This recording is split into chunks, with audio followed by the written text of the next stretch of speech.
We all know that as adults, we don't really have much time to sit and relax for too long. People who have very busy lives tend to overlook certain things that was actually right in front of them this entire time. Whether it's someone trying to tell you something, or just never really noticed a small detail on your screen that was essentially a warning sign for what was to come. In this video, we're going to be taking a look at a combination of predictions, coincidences, and examples of foreshadowing that might have went completely over your head. So let's get started. I'm sure by now we've all heard about how Pistol Pete Maravich strangely predicted his very own death during an interview. There was no way even he himself thought that those words would actually translate to real life. Well, it looks like we should have been paying a little bit more closer attention during Kobe's final game. First of all, before I get to that, have any of you guys noticed that a lot of special moments came at the free throw line for Kobe Bryant? His very first points he's ever scored of his entire illustrious career were produced at the charity stripe. His 80th, along with his 81st point of that legendary 2006 performance, also were made at the line. When he passed Michael Jordan for third place on the all-time scoring list, it once again came by a pair of free throws. And what do you know, the very last point he ever scored was at the stripe as well. Just something that I always took note of. And while everybody was giving a standing ovation to Kobe when he checked out of his last game, nobody, including me, realized that those numbers would soon come into play in the near future. Breaking news in this Sunday afternoon, five-time NBA champion, former league MVP Kobe Bryant died earlier this afternoon in Los Angeles in a helicopter crash. Those 4.1 seconds left on the clock told a story, just like the day when LeBron and the Lakers won this past championship. Try not to freak out when you hear this. The Lakers just won the title on October 11th, 2020. Now, what do you get when you add those numbers up? None other than 41. I don't have all the answers, but that is pretty creepy if you ask me. Now hold on, we're not done yet. This coincidence, if you even want to call it that, will literally send chills up your spine. If we go back even further, this little short film, or if you want to say commercial, should have been seen as another red flag.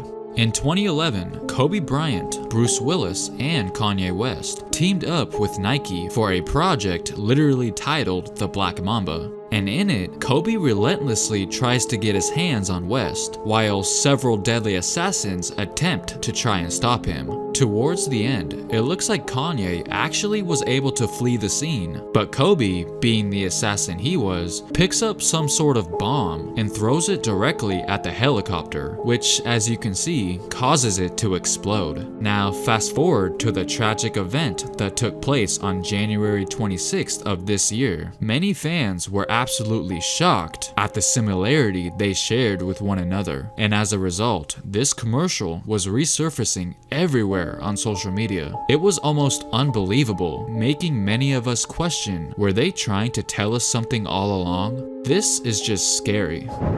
Here we have a Pizza Hut commercial about a year ago starring Maria Taylor that must have had a feeling about the absence of fans before it became reality. Whoa, whoa, whoa. You can't have a football game without the fans.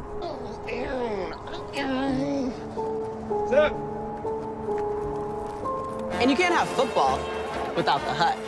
That's actually pretty insane, but this one is almost unexplainable. Remember when the Heat fans decided to head out early during Game 6 of the 2013 NBA Finals because they believed that the game was pretty much over, and then they got a big surprise when they found out that Ray Allen hit a clutch shot to tie the game, but unfortunately was not allowed back in the building? Well, I just recently came across this 2005 Toyota commercial that looks like it foreshadowed what was to come 8 years later. Man, what a blowout. Well, at least we beat the traffic. And the Heat have tied it. What a comeback. Oh, come on! He who leaves before the bell tolls may not be there when the story unfolds. As you just saw, Phil Jackson looked like he just got back from the future wearing that Jedi robe looking thing and actually kinda warned those Heat fans to stay loyal to their team, possibly giving them a heads up in advance. I can't even wrap my head around just how accurate that commercial was. I find it suspicious that they chose to base it around Miami fans instead of like Houston Rockets fans, because before T-Mac pulled off one of the greatest comebacks of all time, their fans actually left the game prematurely as well, and would go on to find out about that epic comeback on the radio in their cars on the way home. That event literally took place around the same time that this commercial came out, so it would make more sense to use that fan base as an example, but no, for some strange reason, they went with the Heat fans. Odd, right?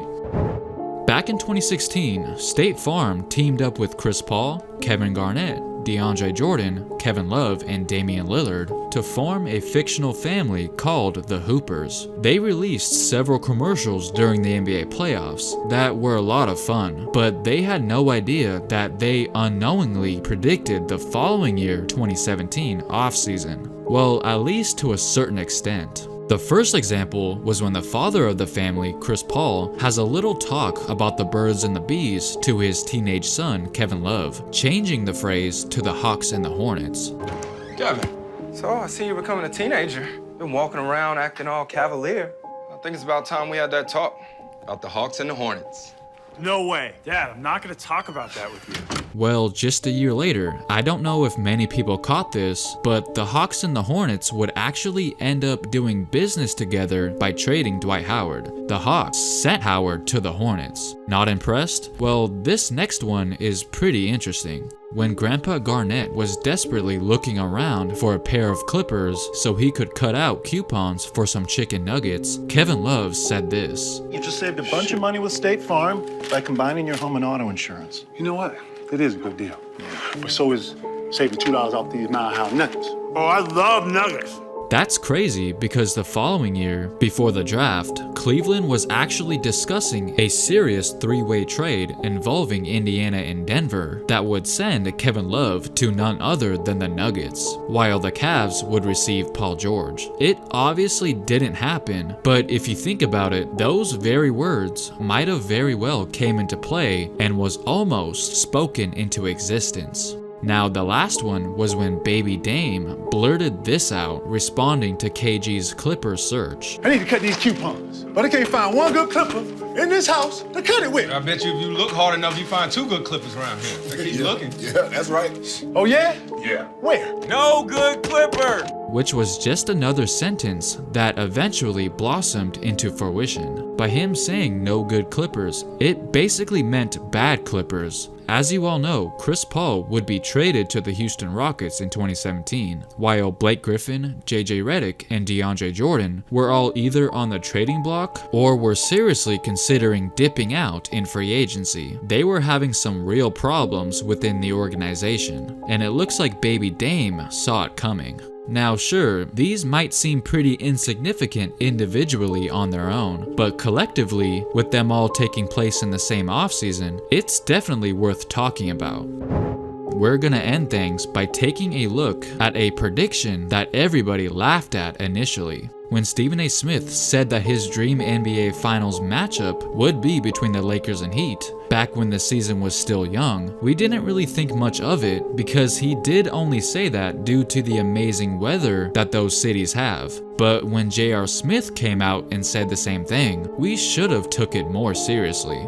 All the way back in February, yes, even before the season was suspended, J.R. Smith already had a strong feeling about what the NBA Finals would look like. Quote, "Bored on this flight, let's knock out some questions. Who you think will be in the NBA Finals? Lakers and Miami. Call me crazy, but..."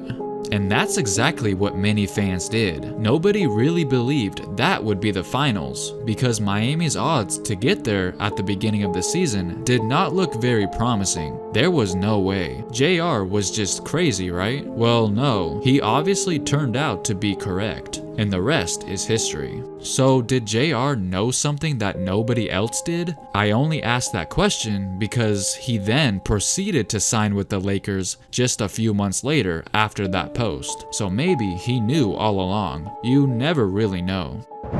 So there you have it, guys, multiple warning signs that we were too blind to see. Comment down below if there's another example that I might have forgot to put in this video. Also, make sure to leave a like if you enjoyed, and of course, don't forget to subscribe. Thanks for watching.